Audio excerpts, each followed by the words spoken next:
Okay, my little book of rules.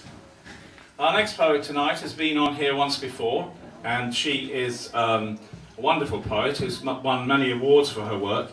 Helen Mort is originally from Sheffield, but she was the winner of the Foyle's Young Writer of the Year, Young Poet of the Year, 7 times, and she was the winner of the Manchester Young Writer Award last year. She's currently working on a one-woman show called A Pint for the Ghost, and she may do The Pint for the Ghost. Is it A or The? It's Pint for the Ghost. I'll do something later in the second part. Okay, but with that information at your hands, please welcome Helen Mort. Here she is.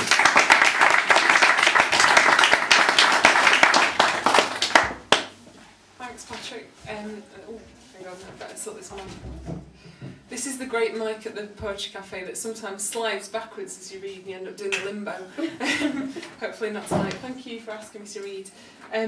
I'll start with a poem about my long-suffering mum. And we recently went on a holiday together, and it didn't end in fatal violence, which is remarkable. This poem's called Mother. If it's not one thing, it's the other. If it's not Dad's silence, it's his boots left in the rain. If it's not the rain, it's the wind pressing its weight against the lean-to.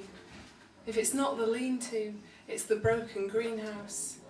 If it's not the smashed glass, it's the late-night drinker smashed on bitter.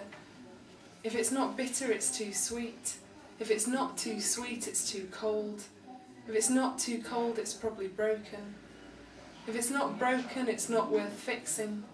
If it's not worth fixing, it's you, with your head beneath the car bonnet. If it's not the car bonnet, then it's you, somewhere in the house with a mug of builder's tea.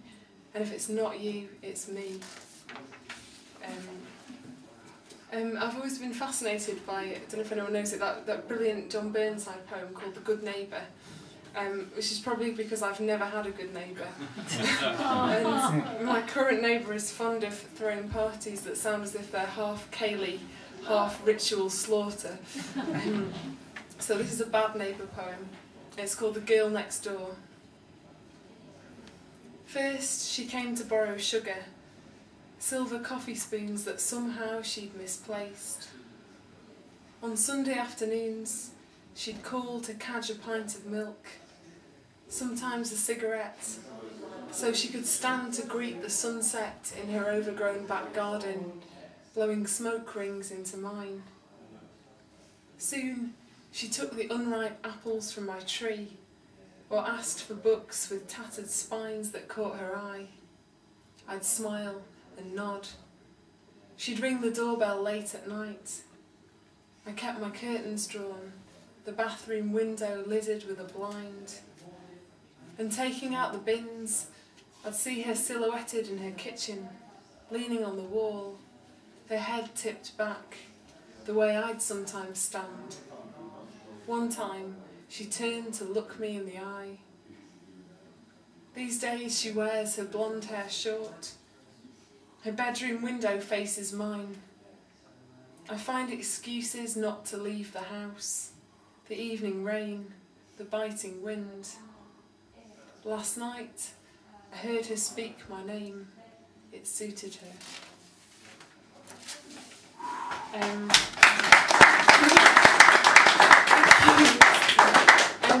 Without wishing to add a sombre note so early in the proceedings, I'd like to read the next poem because a friend of mine who rode a motorbike was killed in Cambridge last week in a car accident, and I wrote this poem just afterwards and wanted to read it